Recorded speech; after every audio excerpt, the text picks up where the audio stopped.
Hello everyone, my name is Dr. Wyatte Hall. I'm an assistant professor of public health sciences at the University of Rochester Medical Center. I focus on research regarding the public health perspective on concerns related to early childhood language acquisition for deaf children. I also work for Gallaudet University at the Deaf and Hard of Hearing Child Resilience Center. There we also focus on language deprivation. Before I proceed with this presentation, I want to explain a bit of my background and upbringing because that had great influence on how in which I arrived to the work I currently do in prioritizing that concern for the deaf community. I grew up in a mainstream program. I was in a total communication program, meaning that there was both sign language and spoken language, along with amplification and an FM system. Growing up, I was functioning on grade level. There was a deaf education self-contained classroom, and I would go out into the hearing classroom for certain classes and socialize with my hearing peers. My mainstream program was fairly large, about 30 students. Many of them remained in the self-contained classroom. Once I got to middle school, I recognized that whereas I was going out into the mainstream classroom, many of my peers remained in the self-contained classroom. They had lower math skills. They were on an elementary level. They were still reading children's books. That really bothered me. I had advanced reading and writing skills, I was making progress in math and science, and yet they were falling further behind. I was already reflecting upon this disparity in middle school. High school was even worse. I observed my peers lagging even further behind. Upon graduation, I went to Rochester Institute of Technology. I already had an interest in psychological development, reading skills, and what I had witnessed in my own education.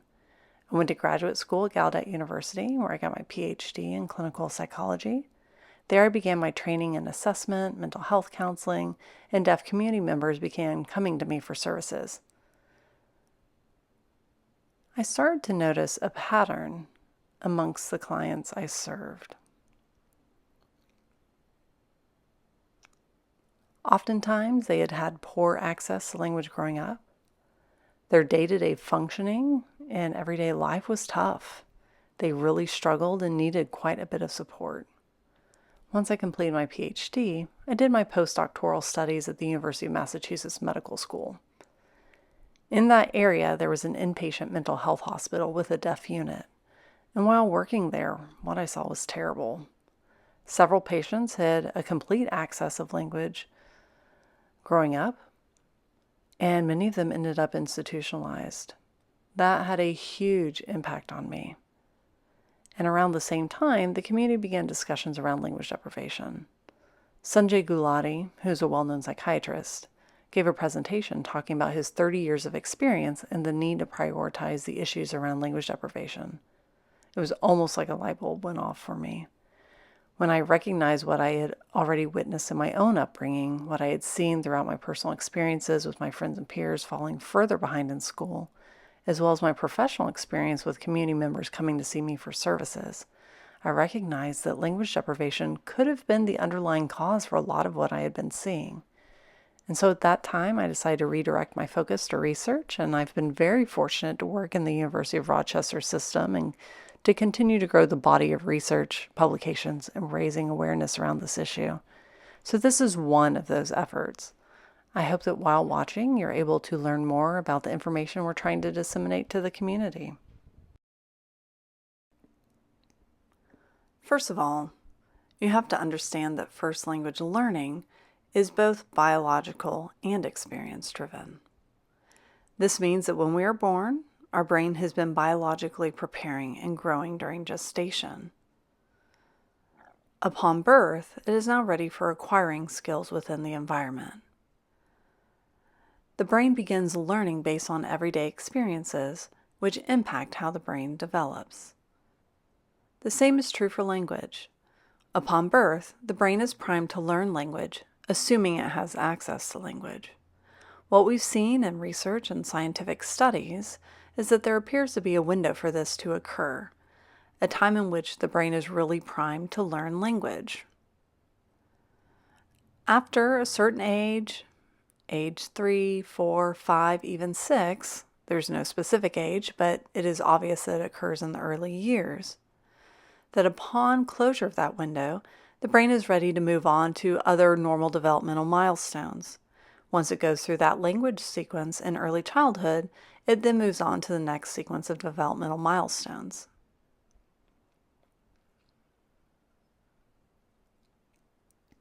As a neurocritical window for language acquisition comes to a close and has not yet established a strong language foundation, there will be many struggles down the road. Many individuals that we see that do not have a healthy language foundation prior to the closure of that window appear different from those who have a healthy language foundation from birth. So that's where it's important to understand both the biological and experience-driven aspects of the critical window. People agree about the need to provide language as soon as possible. However, many people disagree how in which that occurs, but people do agree that language exposure needs to occur prior to the closure of that window.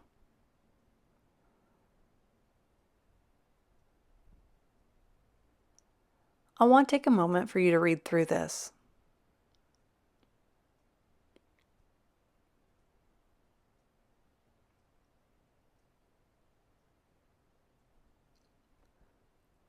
There are a few things on this slide that I want to emphasize. There's the title itself, which says Uncontroversial Facts. I intentionally put that on the slide because, generally speaking, American Sign Language and other signed languages are accepted as languages. Linguistic studies, psychological studies, cognitive imaging. This is uncontroversial. Sign language is part of the human experience and understanding how language function impacts development. The only field in which we see sign language remaining controversial is within deaf education, which tells us that the field of deaf education is behind others. They've already moved on. These are facts. There are no citations listed because these are commonly accepted uncontroversial facts about sign languages. There's no need to defend the legitimacy of American Sign Language or other sign languages. This is an accepted fact. Another thing is that the brain does not discriminate between spoken language and sign languages. Brain imaging shows that the language centers of the brain light up in the same manner regardless of the language input. The language center, the language function of the brain will light up. Yes, there are different areas for visual and auditory input that light up on brain imaging as well. But again, the brain does not discriminate between modality. It just wants access to language. It's almost like food. Language is food for the brain. It is nutrition for the brain. The brain doesn't care how it gets it. It just wants access to it.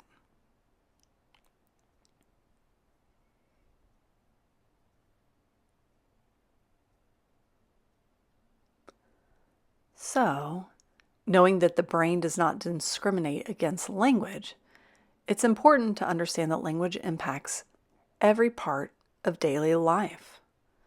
If you take a moment now to consider your day-to-day goings-on, is there any moment in which you do not use language? No. We use language for everything, for learning, for social interaction, for thinking, for writing.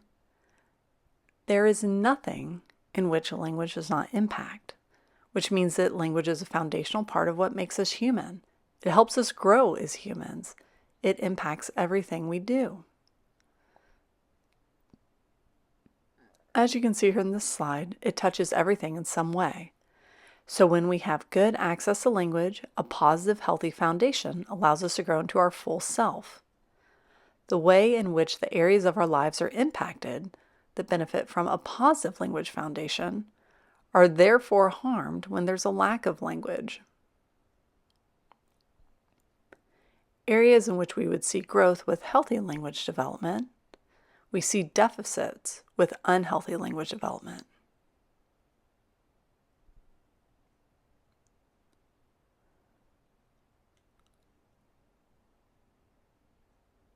It hurts development, cognition, it hurts social interactions, and a myriad of other areas. And that's why we have such a huge concern in regards to this, We want deaf children to have good access to language. So I briefly reviewed these. They're uncontroversial facts.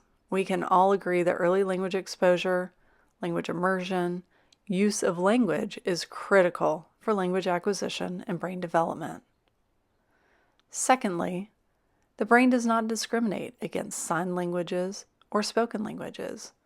They are languages that reap the same benefits.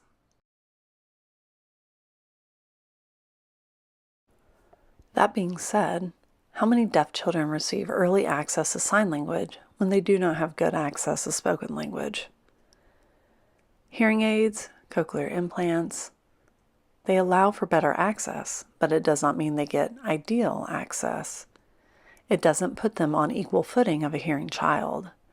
So do those children have access to sign language?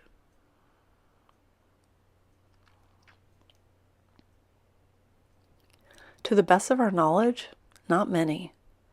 The United States seems to be less than 10%. Worldwide, we're only looking at 1 or 2%.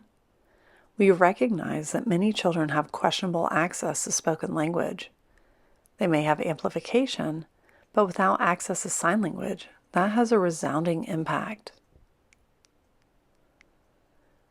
Which is why we frame it as a public health crisis. Deaf children have language access that is mediocre at best, which has lifelong repercussions. That is a public health crisis. Of course, we have to step back and recognize that most parents of deaf children are hearing. For the majority of these parents, the first deaf person they meet is their own child, and that means they need support, learning about what they need to prioritize, including language. And so, when you consider the landscape out there, knowing that most deaf children have hearing parents, and there is a concern about them not necessarily getting good access to language, what does that look like?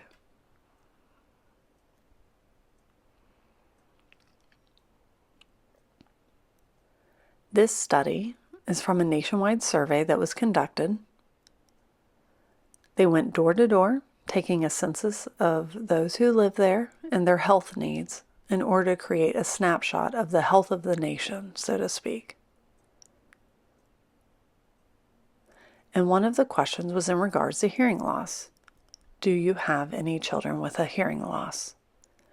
So we took the opportunity to assess this data in finding out what parents were told to be concerned about in regards to their deaf children versus their hearing children and their development.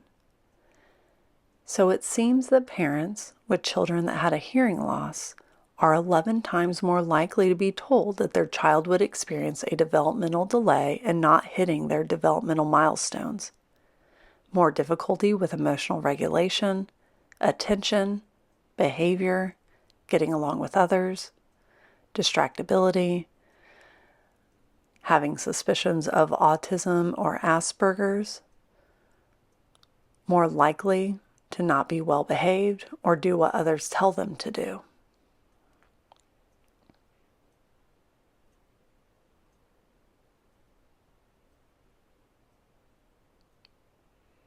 But keep in mind that when deaf children and hearing children are born, their brain is primed in the same way, assuming there are no additional issues at birth.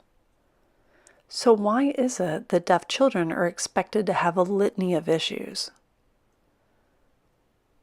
Clearly, there must be a divergence in their respective developmental paths. Without definitive evidence, I would still posit that language impacts all of these areas. Language could be a contributing factor in observations about developmental delays. Language is important for emotional control, focus, for regulating behavior, getting along with others. Language is important for attention, sitting still, and recognizing that the teacher is watching and therefore I should be paying attention in class. Language is critical for your inner voice. Language is crucial for social interactions. An outsider looking in may assume the cause is autism or Asperger's. Obviously, you need to have access to the language around you in order to do what is asked of you and to be well behaved. there's clearly an undercurrent of something else at play. Generally speaking, public health studies over the course of the last 25 years have raised concerns about adverse childhood experiences, commonly known as ACEs. In looking at the hearing population, trauma during childhood seems to contribute to worsened adult health outcomes, a worsened quality of life. ACEs can include serious abuse, witnessing domestic violence in the home, witnessing drug use in the home. It could be growing up in a home of divorce. It could be having an incarcerated family member. All of these seem to have a lifelong impact. ACEs have a high correlation to cancer, diabetes, heart issues, mental health needs, worse employment outcomes, and worse educational outcomes. They can have a real negative impact on adult life outcomes. This research was conducted over the course of 25 years. So what does ACEs look like for deaf individuals? We posed that question. Deaf children become deaf adults, but they grew up in a very unique context. Understanding how language and other concerns impact them, the type of school they go to, getting a cochlear implant, hearing aid, social interaction with peers, we decided to conduct a survey of 500 deaf individuals and collecting some demographic information about their upbringing, including their age, gender, race, etc. Plus, we include questions about schooling. Did they go to a deaf school? Did they go to a mainstream school? Did they go to an oral school? And some other factors unique to the deaf community. We looked at those with 2 or more ACEs and those with 4 or more ACEs, because one study that shows that 2 or more ACEs contributes to an increase in the mental health needs for deaf adults, and 4 or more ACEs in the general hearing population shows they're at high risk for serious health outcomes in adulthood. So 3 findings contribute to an increased likelihood of experiencing either 2 or more or 4 or more ACEs. One was being hard of hearing. Having a mild to moderate hearing loss seemed to have a correlation to 2 or more ACEs or 4 or more ACEs, which puts them at risk.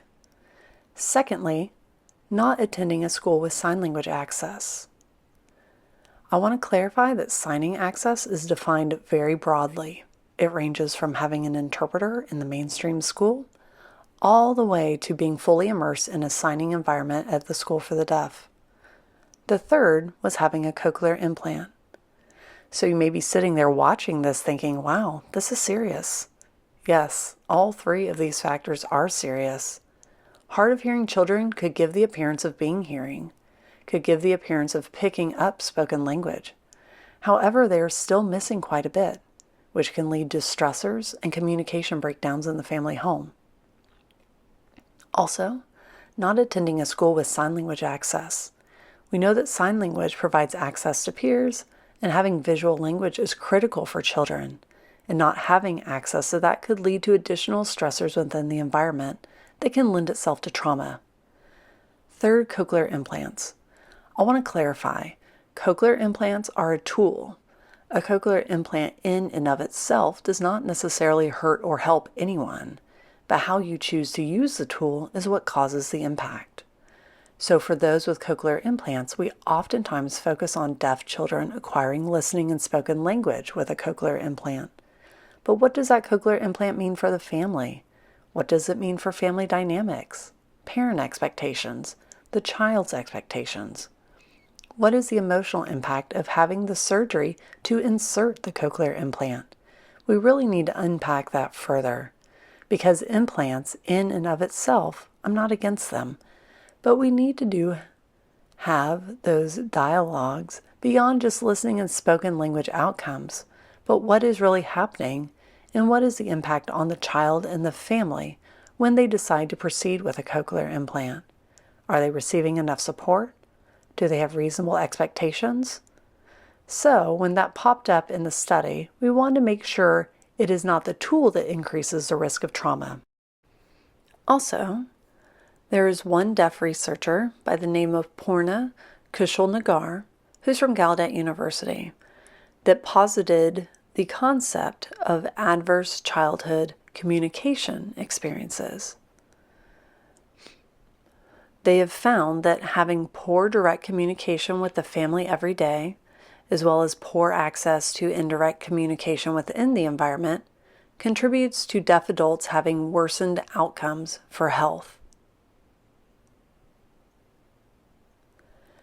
This includes diabetes, hypertension, heart disease, lung disease, and mental health needs. So we need to start thinking about what these experiences mean during childhood.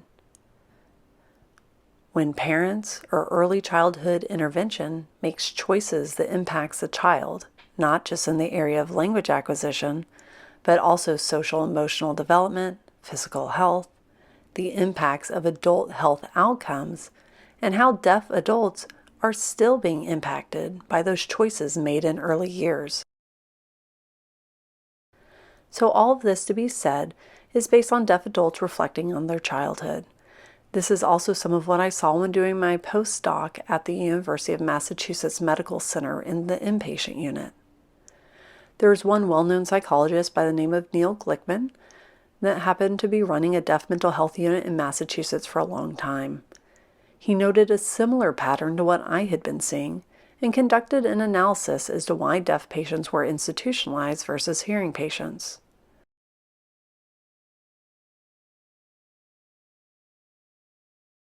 Most hearing patients were institutionalized due to psychosis and mental illness. The finding was that only 28% of deaf individuals were institutionalized for psychosis. However, it was also found that over 75% of deaf individuals were also language disfluent, meaning they do not have fluency in a first language, which means that many of the deaf individuals who were institutionalized were not there for reasons of mental illness or psychosis, but for reasons related to language, meaning that they lacked language access to the point in which it impacted their everyday functioning and their ability to develop and function in their daily lives. It could have resulted in incidents with the law, an inability to live independently, reaching a point where the system did not know what to do with those individuals and therefore they were placed in a hospital. This is horrific, which means that the mental health system is seeing the consequence of deaf children not having healthy access to language. It is at the point where deaf professionals within the mental health field have begun that discussion in regards to language deprivation syndrome.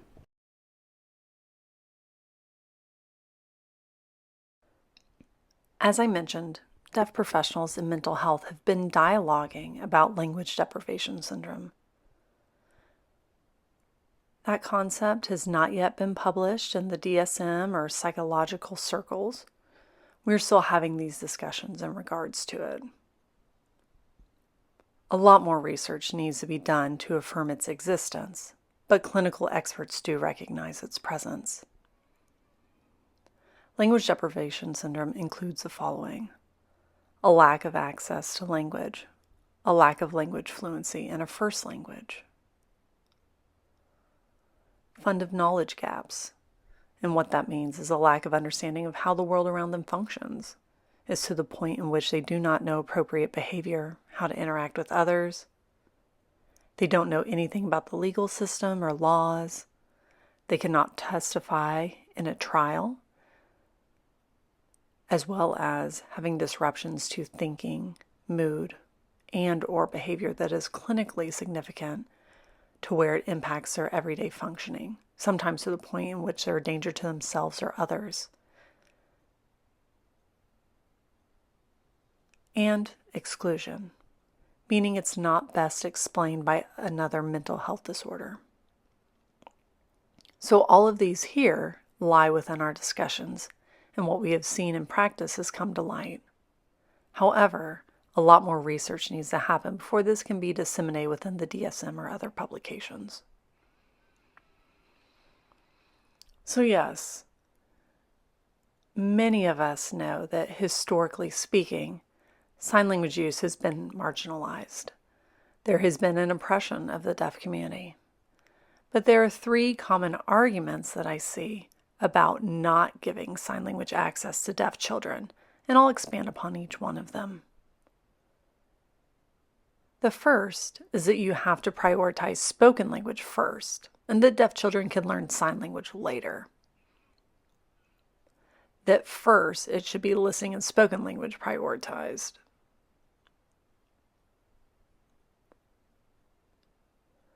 This quote is from several years ago. The A.G. Bell Association president had published a statement saying that the window for a deaf child to acquire listening and spoken language was far shorter compared to the window to acquire American Sign Language. So she was saying that you need to prioritize that because there's a shorter window for that auditory modality, whereas the visual modality has a broader window. So you can just use sign language as a backup plan. I'll show you an image of what they're stating.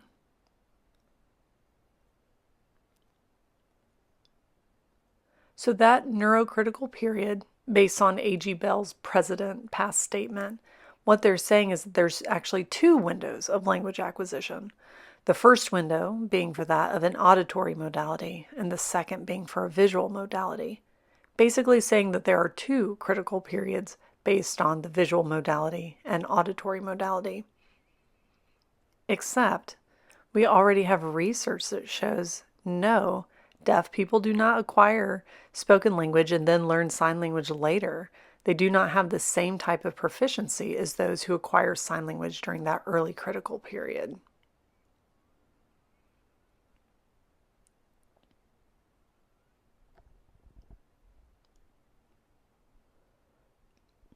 One example is displayed in that slide there.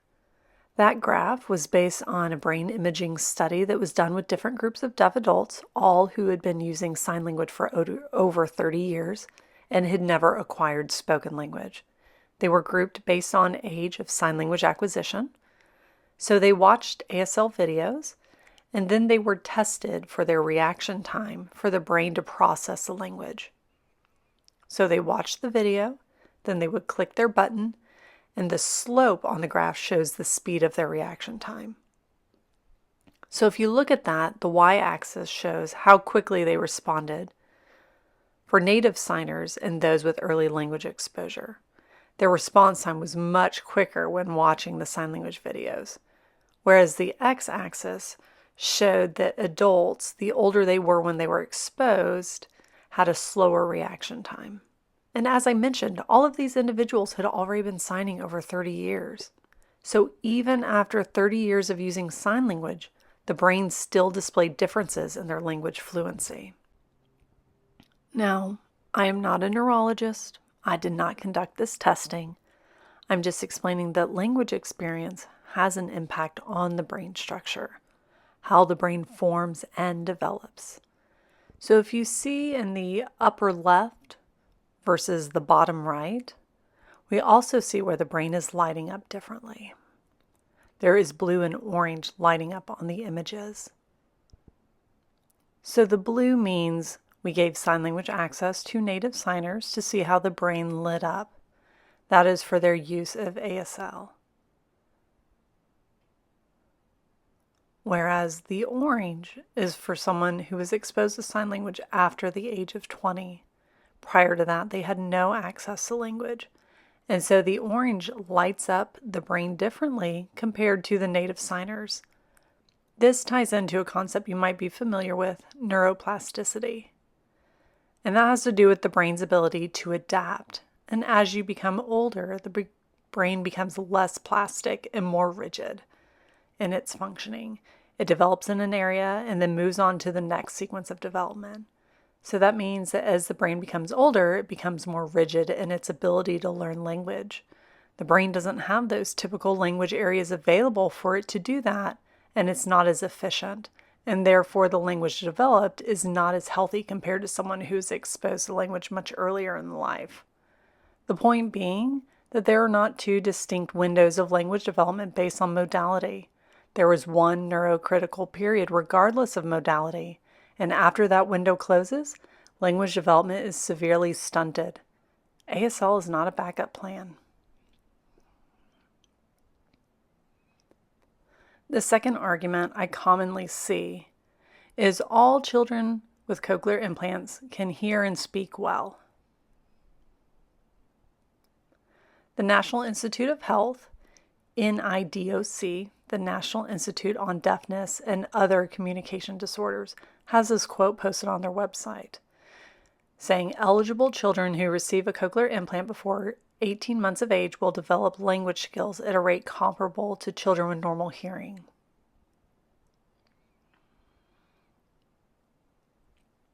As you can see here from this graph, there was a study that measured the listening and spoken language skills for deaf children.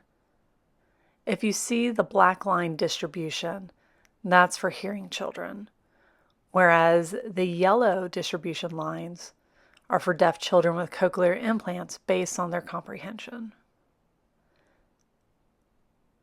So in my presentations, I oftentimes will ask the audience, what's the first thing you notice? The most common responses is that they see a wider distribution or spread within the deaf children, whereas the hearing children have a much more narrow trajectory. So if you notice, some of those yellow lines are completely flat, which means they have no comprehension of spoken language whatsoever.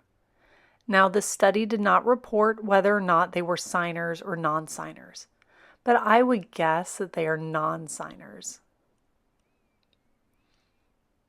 Each line on the graph represents a single child. This is looking at children in their day-to-day functioning. If they do not have ideal access to listening and spoken language, their comprehension suffers. Keep in mind that this graph is for those who received an implant under the age of 18 months. So that image I just showed you with the yellow lines, that's the best performing group within this study, but they still do not come close to mirroring that of their hearing peers. The top set of graphs are measuring comprehension, and the bottom ones are measuring their speech intelligibility. So the yellow is for those implanted before 18 months of age, the blue is implantation between 18 to 36 months, and the green is implantation after the age of 36 months. You may notice that at the 36 months you see a significantly varied distribution. The blue is a little bit narrower, the yellow is even more narrow, but still the yellow, which is before 18 months, still does not come close to mirroring that of their hearing peers. There's quite a bit of variability. And so parents are taking a gamble. Will they develop spoken language or not? Because for many deaf children, it does not seem that they have a healthy development based on listening and spoken language, nor full access to language. So I've dispelled that myth. The third common argument is that if you learn a sign language, it will interfere with spoken language development. So most deaf children with a cochlear implant do not have access to sign language. But what happens to those that do? There are some that come from families where they choose to both sign and receive a cochlear implant. There was one researcher that wanted to look at those groups. So they looked at one group that were deaf children of deaf families with sign language exposure, one that was deaf children with hearing families with no sign language exposure, and investigating cochlear implant outcomes. So they wanted to see how clear their speech was, how well their listening comprehension was, and how well they were generally able to hear with the implant. So the hypothesis, generally speaking, was that sign language would interfere with it, making the assumption that deaf children with hearing parents would actually do better than those deaf children from deaf families with a cochlear implant. In fact, the opposite was true. If you look at the red lines within these graphs, these were deaf children with signing deaf families that had a cochlear implant versus the blue line, which were deaf children with cochlear implants from hearing families with no sign access. Ironically, we're seeing the deaf children of deaf families with sign access performing better with their cochlear implants versus the deaf children with no sign access and hearing parents. So this showed the sign language might actually help or support cochlear implant outcomes. There was another research group that considered deaf children of deaf families with a cochlear implant are bilingual and bimodal, meaning they are picking up the English, an auditory modality, as well as sign language, a visual modality. They needed to compare them to another group of people that were also bilingual and bimodal. So when I asked this to a group, of course, they immediately respond, CODA, or child of deaf adult. So they are hearing English, they grow up listening to English, spoken language, and then they use sign language with their deaf parents. So let's just put this out there. Are we concerned about CODA's language acquisition, their functioning, their abilities? No. They oftentimes become interpreters. They go into the world, they function just fine. We have no concern about CODAs. But within this research, they had a very small pool of subjects looking at deaf children from deaf families with cochlear implants using sign language, as well as their hearing siblings, because they are within the same language environment, hearing spoken language and having sign language access. So they gave them a litany of tests, including literacy skills, listening and spoken language skills, sign language skills, and others. The finding was that there was no difference.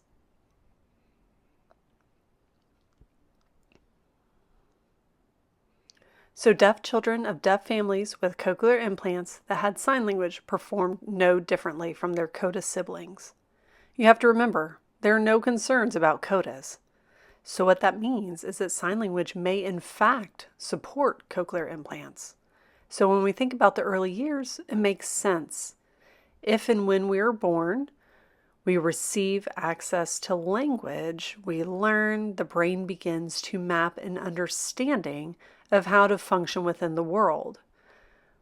Whereas with deaf children, we often say, oh, hold on, don't sign. Let's get a cochlear implant first. Does the brain know what to do with a cochlear implant? No. They have to wait maybe 1 or 2 years and they're not given convenient or easy access to language, and then it delays them further. And then they have to learn how to use the implant. And maybe by then they're 3, 4, even 5 by the time they do that. But if you're providing sign access since birth and then they get an implant, you then have already had access to a language foundation to help you learn and use the implant. For example, let's imagine that I'm seated and I have a cochlear implant and I hear a bird tweeting within my environment. However, I don't know yet what that sound means. There's just a sound in my environment. But if I have sign language, I may see that a bird is doing something and then someone can communicate to me, hey, that bird, that sound you're hearing is the bird tweeting. So now I have a concept interplaying with the sound that I'm hearing, and therefore in the future when I hear that tweet, I recognize that it's coming from the bird and my brain is able to connect those two concepts together. But if I don't have access to sign language and I don't have good access to spoken language, all I have is someone looking at me and exaggeratedly saying, that's a bird. It doesn't mean that I'm able to understand the spoken language around me, and therefore it makes it even more difficult for me to connect language with concepts. So having sign language would support a quicker acquisition of language with cochlear implant usage. That makes sense. Based on these two bodies of research, sign language may actually support growth with cochlear implants. It's ironic. We have dismantled those 3 common arguments I just shared with you. They have been debunked. Science shows more and more that sign language is good and sign language is helpful. So really, what it all boils down to is when we look at history, when we look at concerns regarding educational systems and development, hearing society at large is concerned about things like we need to make sure they can communicate. They need to be able to speak. They need to be able to interact with their hearing family members. They prioritize communication before really considering cognition, which is developing their thinking skills, considering how the brain develops. And really, that's a reverse priority. What should be prioritized? Parental concern about how my child will communicate and speak should be replaced with, how will my child think? How will my child learn? How will my child have access to the world around them and the concepts in the world? So prioritizing cognition before communication. By prioritizing cognition, communication will happen because you have to be able to understand the world. You have to be able to understand people and understand how early access to language helps the brain develop in order to communicate versus focusing solely on spoken language. Because if you don't have ideal language access, the brain becomes rigid and cognition becomes harder. The point is that yes, language deprivation is 100% preventable. It is not something that is a guaranteed occurrence for deaf children. It is a social phenomenon that is tied to some historical contention regarding what to do with deaf children's language development. Keep in mind, I am not against implants. I'm not against spoken language acquisition. I'm not against anything. I am against the withholding of sign language from deaf children. Give them sign language. Give them an implant. Give them language. Give them everything.